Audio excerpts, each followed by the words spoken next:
मैंने कहा ना चली जा यहाँ से। अक्का साहब प्लीज एक बार मेरी बात तो सुन लीजिए।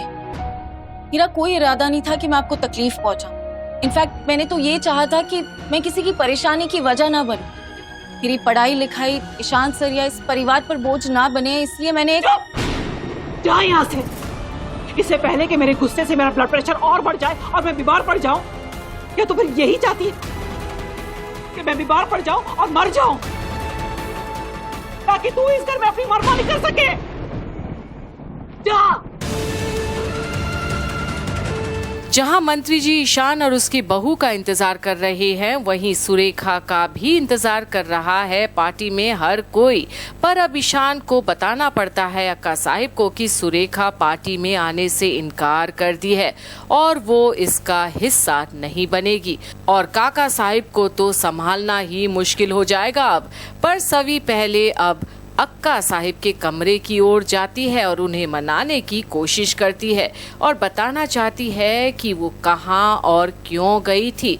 पर सुरेखा कुछ नहीं सुनना चाहती और उल्टे सभी को ही डांट लगा देती है, ये बोलकर कि शायद वो चाहती है कि अक्का साहिब बीमार हो जाए और मर ही जाए ताकि सभी इस घर में अपना मन मर्जी कर सके। और ये सुनकर अब सभी भी हैरान हो जाती है कि आखिर अक्का साहिब को इतना गुस्सा क्यों है उस पर।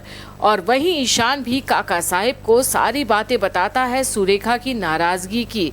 और अब तो काका साहिब अब ईशान को ही बोल बैठते हैं कि ये सारा रायता उसी ने फैलाया है, तो अब वो खुद ही समेटे सब, नहीं तो उनकी सारी मेहनत अपने बिजनेस को लेकर सबको भारी नुकसान पहुंचेगा। और बोलता है कि वो अक्का साहिब को समझाए कि उन्हें उस पार्टी में शामिल होना कितना ज़रूरी है उनके परिवार की इज्जत के खातिर।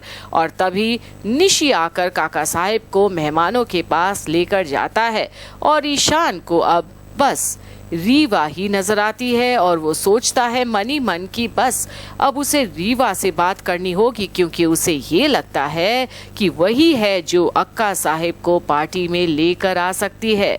पर क्या ऐसा होगा? क्योंकि अभी तो सुरेखा किसी की भी सुनने के लिए तैयार नहीं है। तो क्या अब सुरेखा को कमरे से बाहर आखिर कौन लेकर आएगा? क्या सभी नामुमकिन को मुमकिन कर पाएगी? पर क्या सुरेखा सभी को माफ करेगी कभी? देखते रहिए आगे क्या होता है घूमे किसी के प्यार में के अपडेट्स में, जहां सभी की होती भी है बेइज्जती पार्टी के बीच। पर क्या सभी ये सब को नजरअंदाज कर पाएगी अपने करियर और पढ़ाई के लिए? और क्या ईशान उसका साथ देगा? अरे दिमाग खराब हो गया है सबका। मैं कोशिश कर रहा हूँ कि सब कुछ ठीक हो जाए। मैं परिवार के बारे में सोच रहा हूँ, तुम लोग क्या कर रहे हो? अपनी अपनी पड़ी है यहाँ सबको।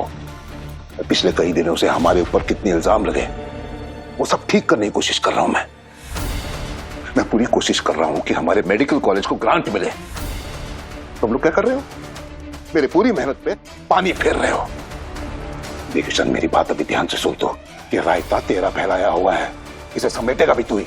जा समझा अपने अक्का साहब को कि हमारे लिए, हमारे परिवार की इज्जत के लिए, हमारे कॉलेज के लिए उसका इस फंक्शन में आना कितना जरूरी है।